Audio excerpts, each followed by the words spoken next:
감사합니다. 성경 말씀은 사무엘하 23장입니다. 사무엘하 23장. 이제 다음 주면 사무엘하가 다 끝나게 되네요. 사무엘상, 사무엘하 긴 시간을 저희들이 말씀을 함께 나눴는데, 사무엘하 23장입니다.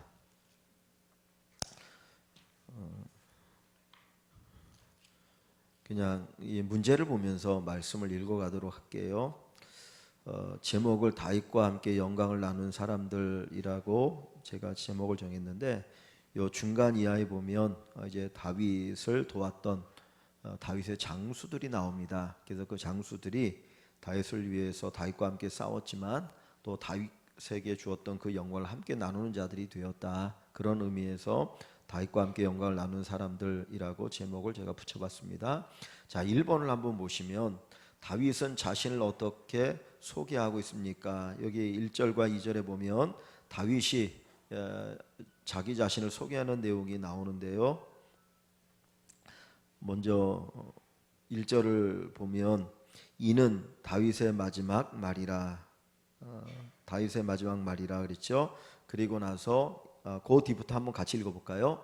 이세 아들 다윗이 말하며 높이 세워진 자, 야곱의 하나님께로부터 기름 부음 받은 자, 이스라엘의 노래 잘하는 자가 말하노라.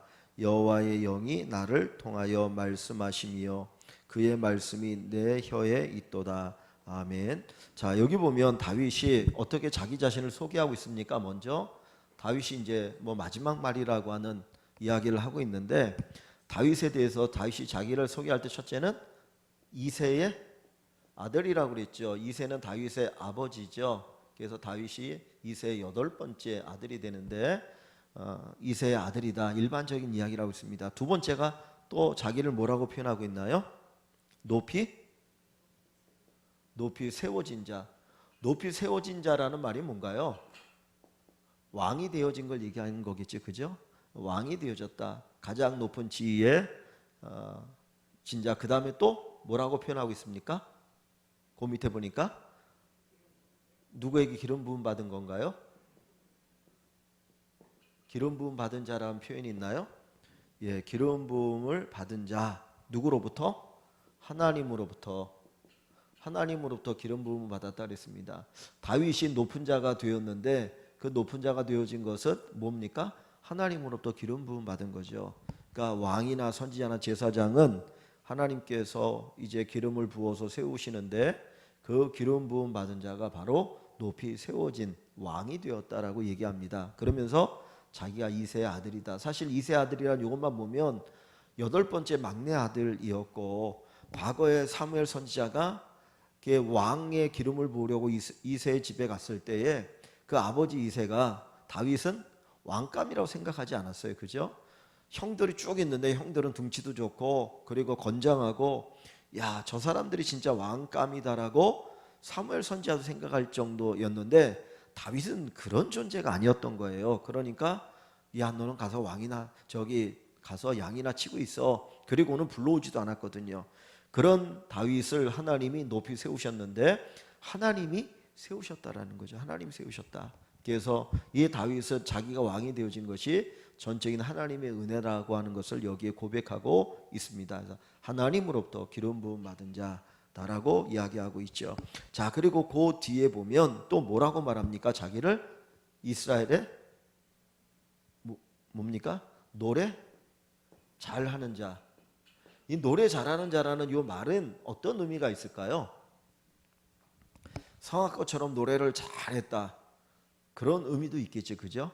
다윗이 수금도 타고 목동이니까 양을 치면서 낮에나 한가할 때는 노래도 많이 불렀을 거예요.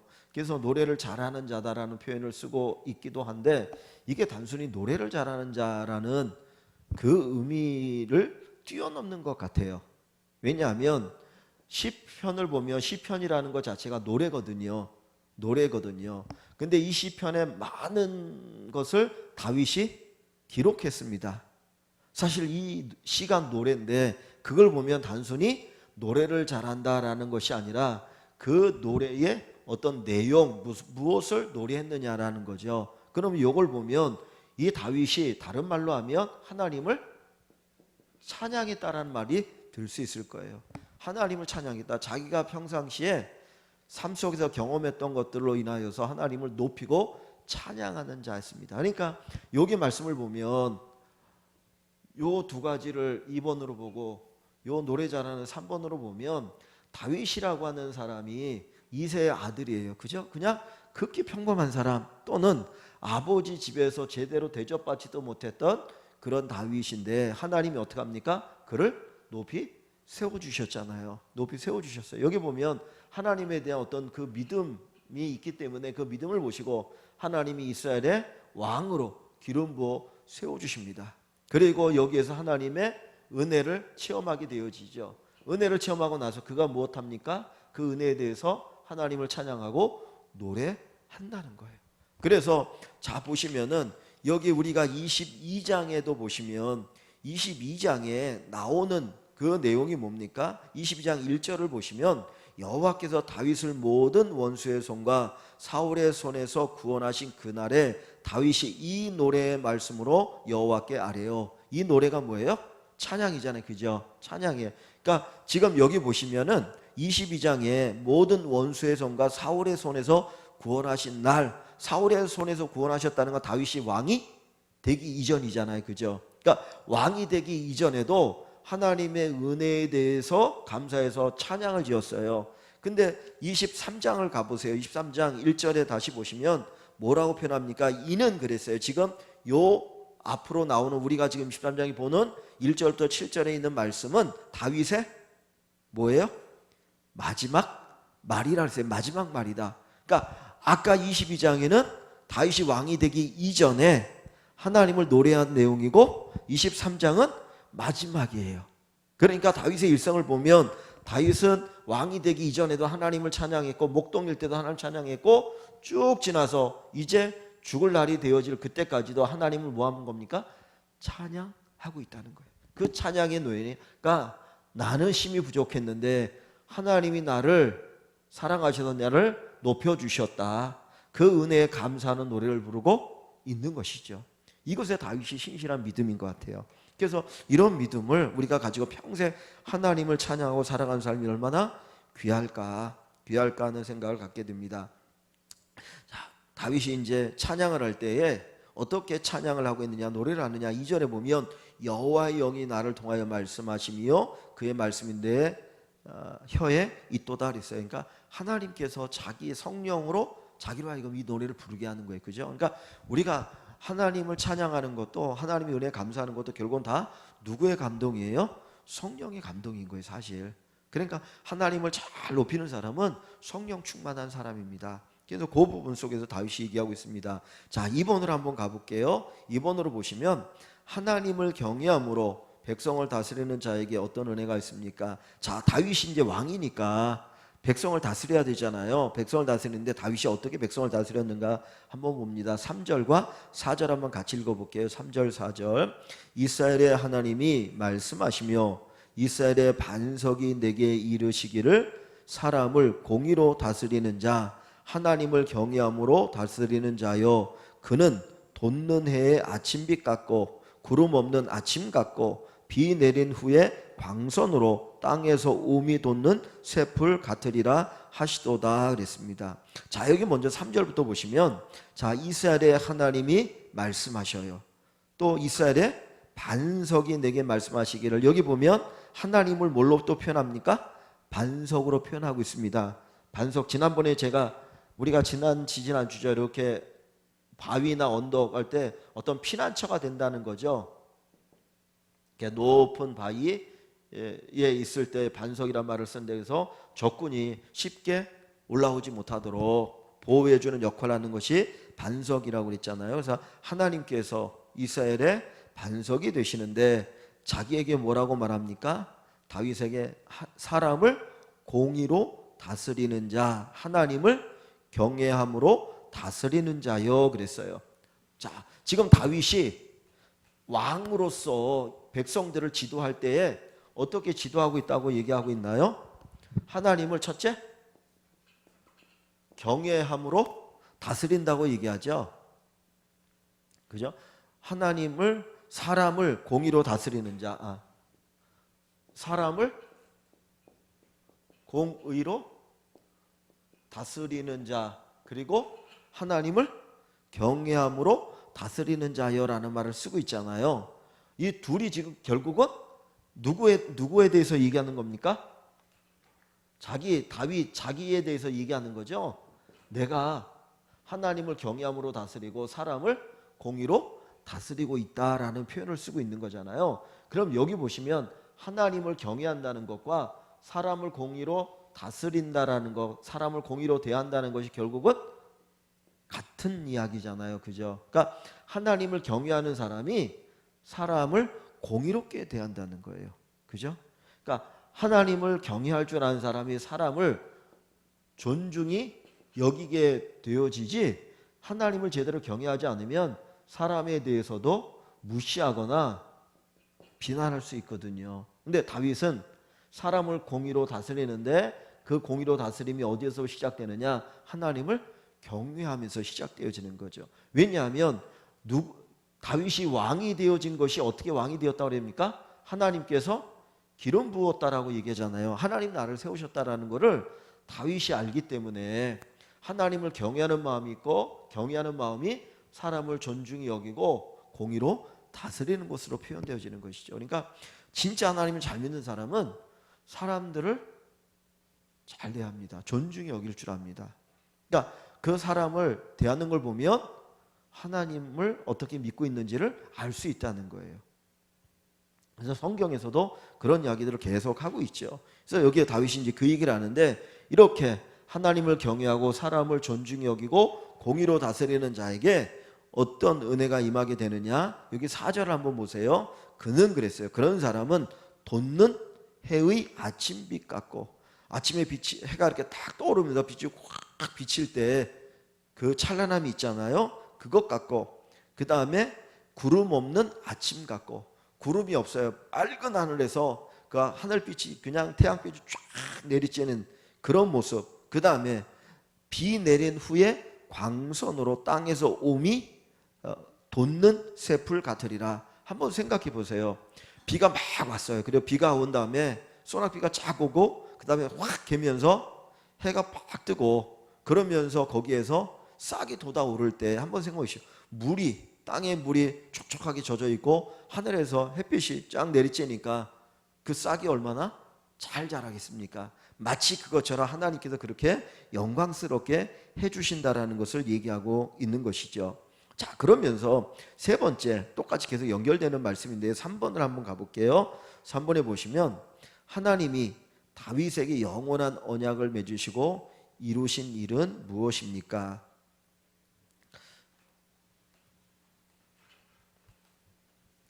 저희들이 그 앞부분에서 사무엘하 7장에서 얘기했었는데, 다윗이 하나님께서 언제 다윗과 언약을 맺으시나요? 기억이 나십니까? 예? 예. 성전을 건축하고자 할 때 나단 선지자는 어떻게 이렇게 좋은 생각을 하십니까? 성전을 건축하십시오. 그렇게 얘기했는데 하나님은 성전 건축을 허락하지 않죠. 그죠? 왜냐하면 네가 피를 많이 흘렸으니까 네 후손 아들을 통해서 성전을 건축하게 하겠다. 그래서 이제 솔로몬이 성전을 건축하잖아요. 요 성전을 건축한다고 할 때에 하나님께 너무 기뻐하셔갖고 다윗과 새롭게 다시 언약을 맺으셔요.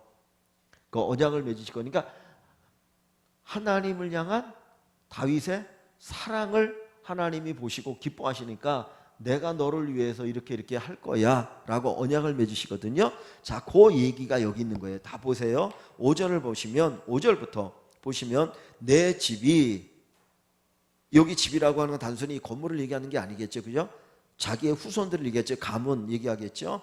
내 집이 하나님 앞에 이같이 아니하냐, 하나님께 복받지 않았느냐 그러는 거죠. 자, 하나님이 나와 더불어 영원한 언약을 세우사 만사에 구비하고 견고하게 하셨으니, 만사가 뭡니까? 모든 일이죠. 우리가 만나는 모든 일을 하나님 미리 구비한다는 거, 준비한다는 거잖아요. 하나님 미리 다 준비해 주시고 그리고 좋은 것들은 견고하게 하시는 거예요. 그러니까 금방 조금 좋았다가 팍 넘어지고 뭐 이렇게 꼬꾸라지는 게 아니고 하나님이 튼튼하게 세워주시는 그런 은혜를 베푸시는 것이요. 그래서 견고하게 하셨으니 나의 모든 구원과, 여기 구원이라고 하는 거는 뭐 사울이나 원수들이나 악한 것들로부터 하나님이 지켜주시는 걸 얘기하죠. 그것들로부터 하나님이 지켜주시고 보호하시고 구원해 주시고 나의 모든 소원을 어찌 이루지 아니하시랴. 즉 하나님께서 나에게 어떤 구원과 뭡니까?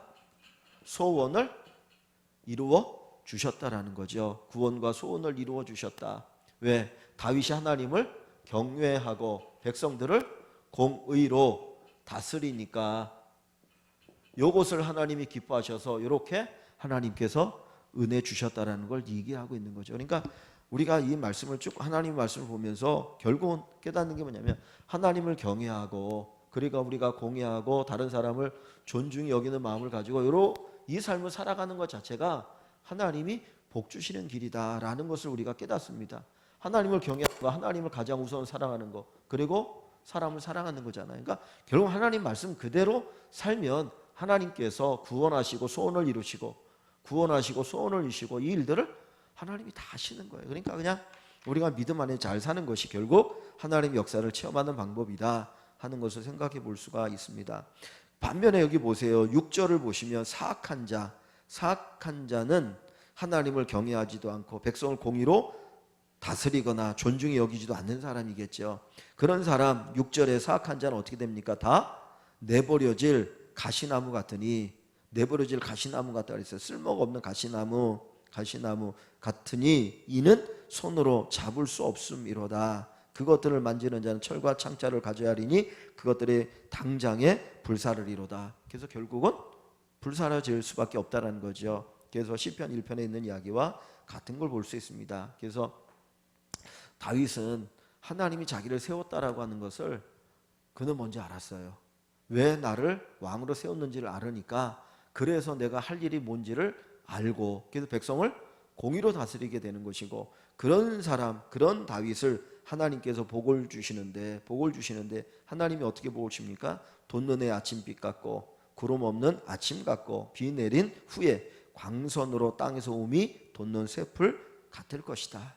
그리고 구원을 이루시고 소원을 이루어 주신다. 이것이 바로 믿음의 사람 다윗에게 하나님 베푸신 은혜였던 것이죠. 이것을 다윗이 이제 마지막 노년에 이제 하나님 앞에 고백하고 백성들 앞에 이 이야기를 하고 있는 것이죠. 그러니까 우리가 인생을 마감할 때 바로 이런 고백을 다윗처럼 할 수 있으면 좋겠습니다. 그래서 하나님 앞에서 이런 위대한 어떤 고백과 유언이 있는 저희가 되기를 소망합니다.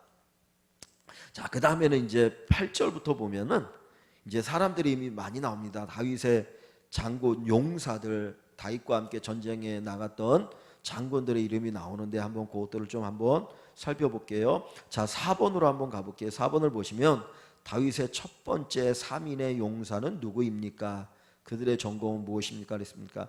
여기 보면 다윗을 도와서 전쟁에 나가서 전공을 세운 그런 용사 세 사람의 이름이 나옵니다. 먼저 어디를 보시냐면 8절을 봅니다. 8절에 보시면 다윗의 용사들의 이름은 이러하니라. 다그몬 사람 요셉 밧세벳이라고도 하고 에덴 사람 아디노라고도 하는 자는 그랬어요. 자, 여기 보면 요셉 밧세벳이라는 사람이 이제 다윗의 첫 번째 3인의 용사 가운데 한 사람이에요. 첫 번째 이름이 뭡니까? 요셉 밧세벳.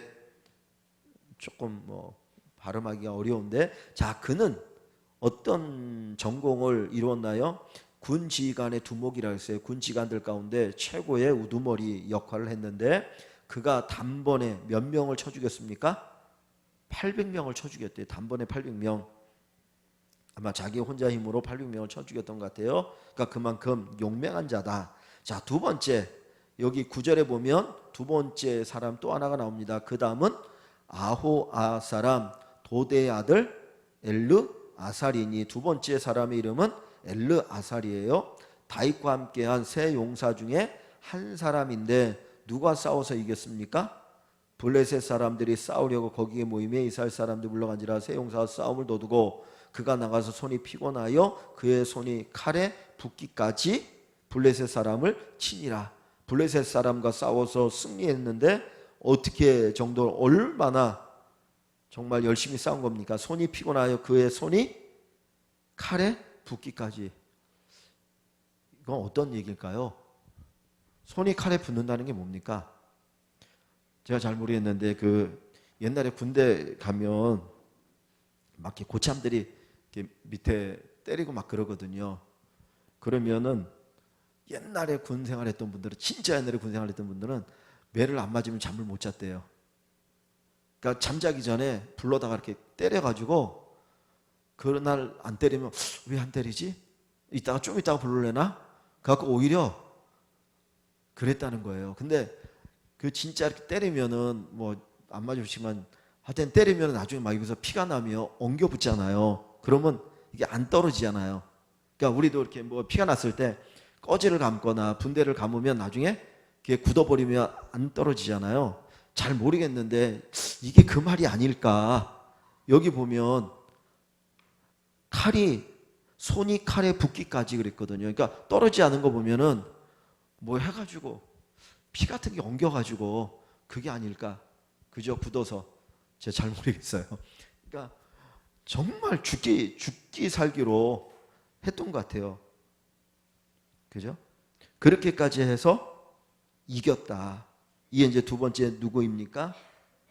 엘르아살이라고 하는 장군이죠. 세 번째는 누구인가요?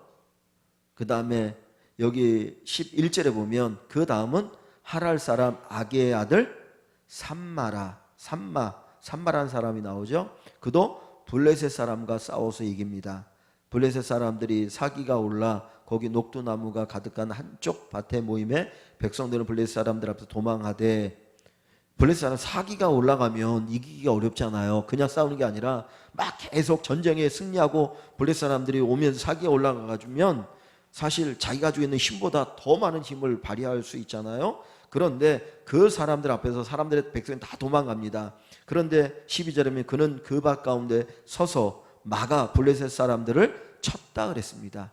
그러니까 사실 이것도 이기기 어려운 전쟁인데 승리했다라는 거죠. 그러니까 세 사람의 이름이 나오죠. 세 사람이 요셉, 바세벳, 그 다음에 엘르아살, 세 번째가 아까 삼마라고 하는 사람. 요 세 사람이 이제 이렇게 정말 목숨 걸고 다윗을 도와서 전쟁에 승리한 용사들이라는 거예요. 그러니까 어떻게 보면 우리가 다윗을 여기서 보면서 다윗이라는 사람 참 한쪽으로 행복한 사람일 수 있겠다는 생각이 들어요. 그죠? 왜냐하면 이렇게 목숨 걸고 싸워주는 부하가 있다는 게 얼마나 축복이 있어요. 그죠? 그러니까 하여튼 여러분 뭐 이렇게 자녀분들이나 뭐 자녀들이 이제 뭐 많으니 나이가 많지만 손주들이든 자녀들이든 이 다윗에게 있었던 그런 부하들 같은 그런 좋은 사람들을 많이 만날 수 있게 해달라고 기도하시면 좋겠어요. 그러니까 우리가 하나님과의 만남도 귀하고 또 좋은 사람과의 만남이 너무나 귀하거든요. 그러니까 정말 우리가 만날 때 좋은 사람 많이 만나고 좋은 사람 통해서 힘 받아야지, 정말 사람 잘못 만나면 그것만큼 힘들 게 없습니다.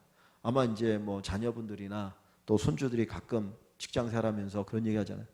일 때문에 힘든 것도 있겠지만은 일보다 더 힘든 게 뭐냐면 사람 때문에 받는 그 스트레스거든요. 사람 때문에 스트레스 받으면 정말 못 견딥니다.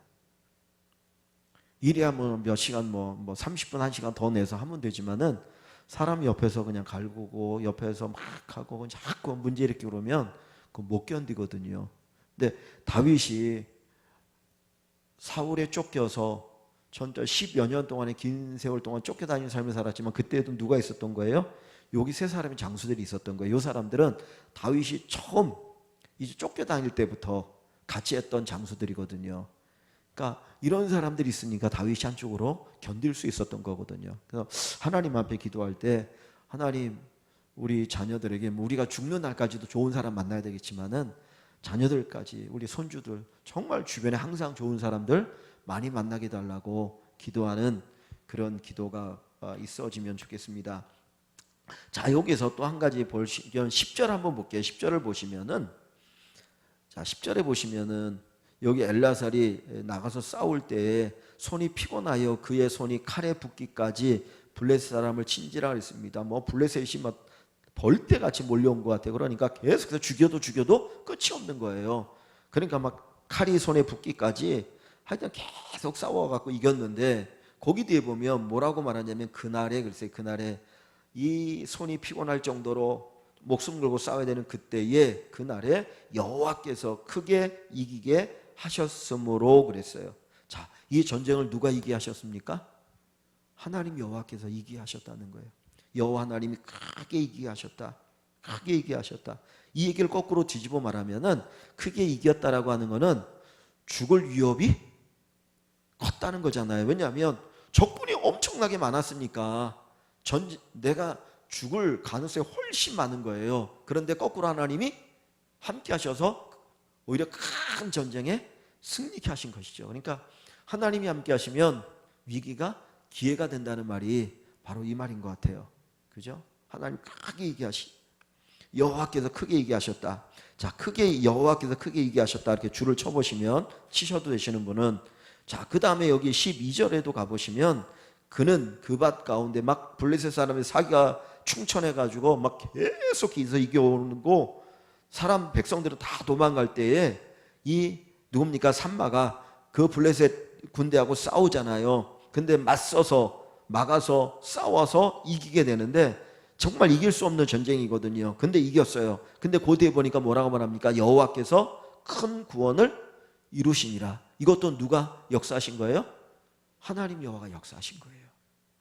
그러니까 보면 하나님이 다윗에게도 역사하셨는데, 다윗에게만 아니라 그의 부하들에게도 하나님이 함께 하시고 역사하신 거예요. 그러니까 하나님의 역사를 함께 체험한 사람들인 거죠.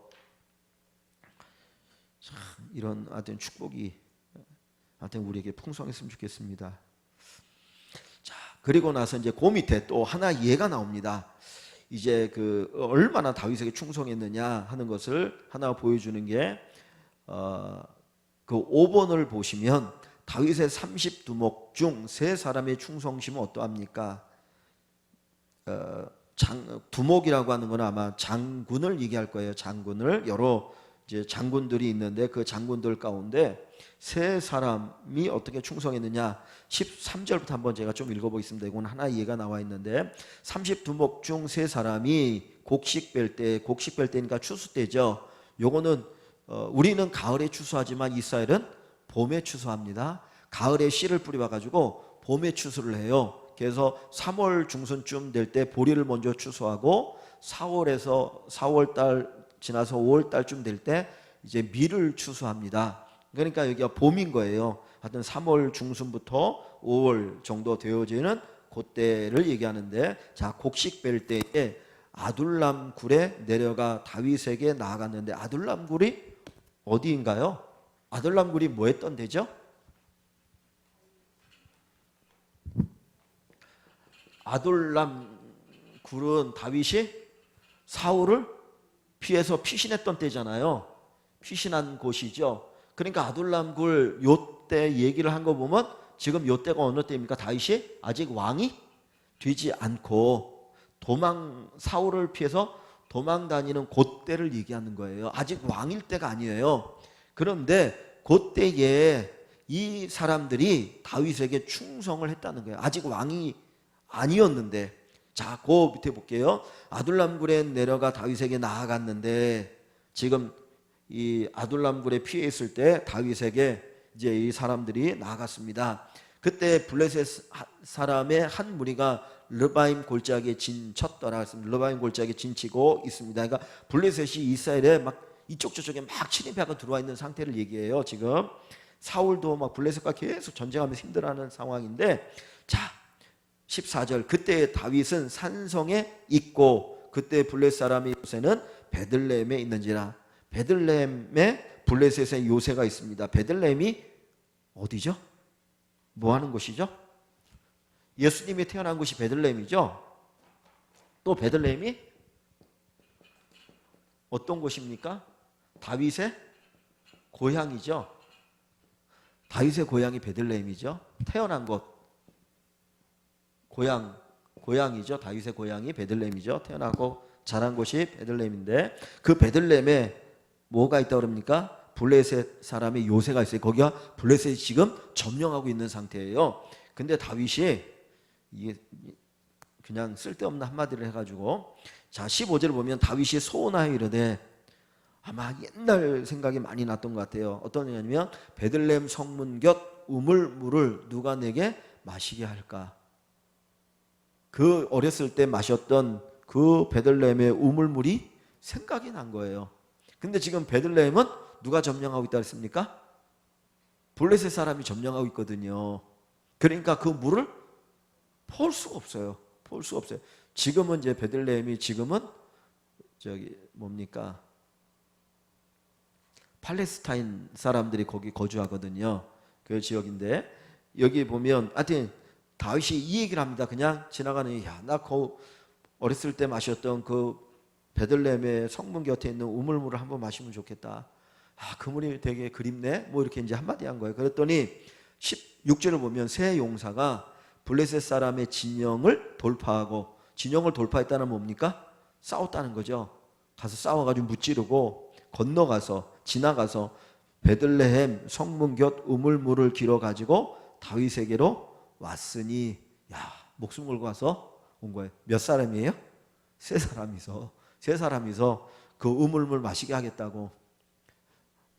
베들레헴에 가지 않고 다른 데 가서 물 떠다가 이게 그 물이라고 그러면 안 될까? 근데 하여튼 목숨 걸고 가서 물을 길어 왔어요. 그리고 다윗에게 가져옵니다. 그래서 다윗이 그 물을 딱 보니까, 그 이야기를 듣고 물을 보니까 마시기를 기뻐하지 아니하고 그랬어요. 기뻐하지 아니했다. 왜 기뻐하지 않았을까요? 너무 고마운 거죠. 그죠? 목숨 걸고 그 물을 길어온 거에 너무나 고마운데 내가 헛소리 했었구나. 자칫 잘못했으면 내가 내 이 귀한 장수들을 죽게 만들 뻔했구나. 그 생각 때문에 기뻐하지 않은 거죠. 내가 잘못해서 후회한 거죠. 그리고 나서 너무나 귀한 물이니까 그 물을 어떻게 해요? 여호와께 부어드렸어요.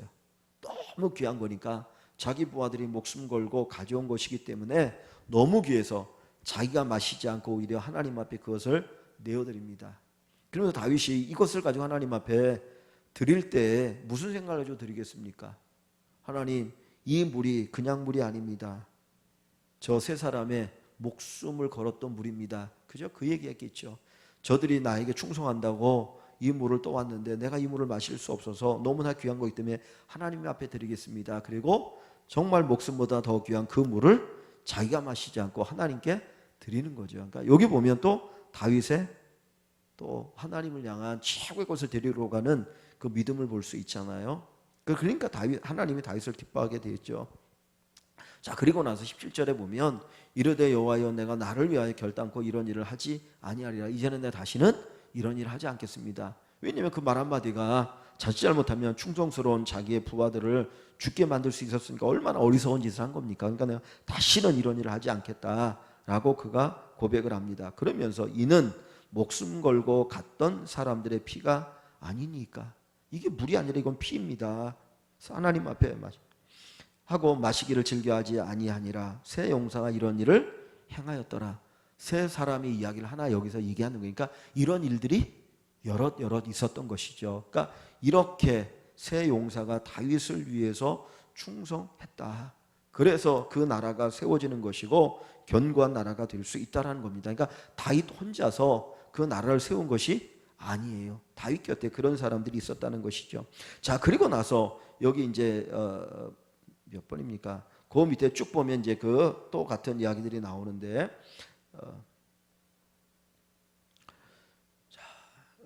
8번 넘어가고요. 9번 보면 이제 또 세 사람의 이름이 나옵니다. 하나는 아비새라는 또 장군의 이름이 나옵니다. 그러니까 첫 번째 새 용사가 나오고요. 그 다음에 뒤에 가면 또 새 용사가 나오니까 처음 다윗이 이제 왕이 될 때에 다윗에게 충성했던 세 사람의 장군의 이야기가 앞부분이고 뒷부분에는 이제 후대에 또 다윗에게 충성했던 장군의 이야기가 나옵니다. 자, 18절에 보면 요압의 아들 아비새가 이제 그 또 가운데 하나입니다. 그 다음에 20절에 보면 분하야, 갑셀의 용사의 손자 여호야다의 아들 분하야니 그랬습니다. 분하야, 또 분하에 대한 이야기를 하고 있습니다. 그래서 이 사람이 얼마나 훌륭한 용사이냐, 뭐 눈이 올 때 사자 한 마리를 쳐 죽이기도 하고 막대기를 가지고 창을 들고 있는 애굽 사람, 장대한 사람을 쳐 죽이기도 했다. 뭐 그런 이야기를 하고 있습니다. 그리고 나서 하고 23절로 가보시면 이제 새 용사가 나오는데 두 사람 이름만 앞에 나왔어요. 그러면서 23절에 뭐라고 말하냐면 30명보다 존귀하나, 이제 30명의 다른 용사들보다 존귀하지만 앞에 세 사람에게는 미치지 못하니, 아까 앞에 나와 있던 세 용사보다는 조금 미치지 못한다라고 이야기합니다. 그래서 다윗이 그를 세워 시대 대장으로 삼았더라고 이야기합니다. 하여튼간에 다윗을 위해서 충성했던, 다윗과 함께 나라를 세우기 위해서 충성했던 그런 용사들의 이름이 나오고요.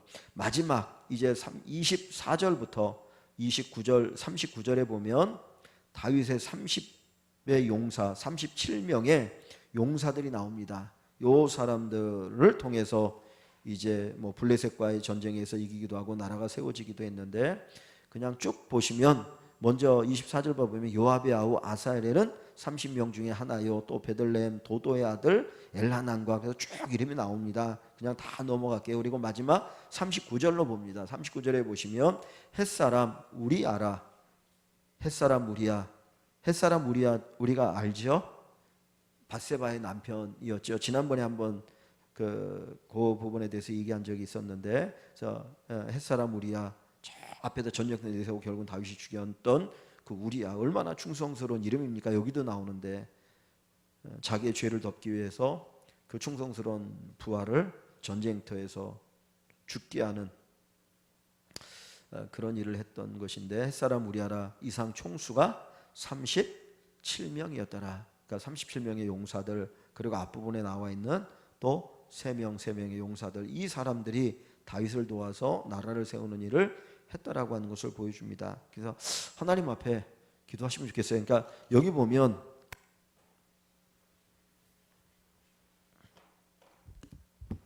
(37명이) 나오고 3명이 나오고 3명이 나오고 몇 명인가요? 그러면 43명이죠. 여기 한 명의 이름은 나오지 않았는데, 하여튼 37명이면 43명, 한 40명의 다윗에게 충성스러운 사람들. 그래서 한번 기도해 보시면 좋을 것 같아요. 하나님, 우리 자녀들에게 한 40명의 충성스러운 사람들을 만나게 해달라고. 꼭 뭐 내가 왕이 되어서 내 부하가 아니고 정말 이렇게 같이 나눌 수 있는, 목숨 걸고 함께 할 수 있는 신실한 사람들, 전쟁터에서 같이 목숨 걸고 싸우는 사람이면 얼마나 신실한 사람들입니까? 그죠? 이런 사람들을 만나게 해달라고 한번 기도해 보세요. 그래서 그러면 결국은 이 사람들을 통해서 아마 놀라운 일이 일어날 줄 믿습니다. 그래서 여기 보면 앞부분에는 다윗의 고백이죠. 하나님에 대한 다윗의 고백, 그리고 그 뒷부분에는 다윗과 함께 했던 사람들, 그래서 얘기하고, 하나 조금 더 하면, 만약에 다윗을 하나님으로 비유하고 여기 43명의 용사를 우리로 비유한다면, 성도를 비유한다면 정말 하나님에게 이 43명 같은 좋은 용사로 쓰임 받았으면 좋겠어요.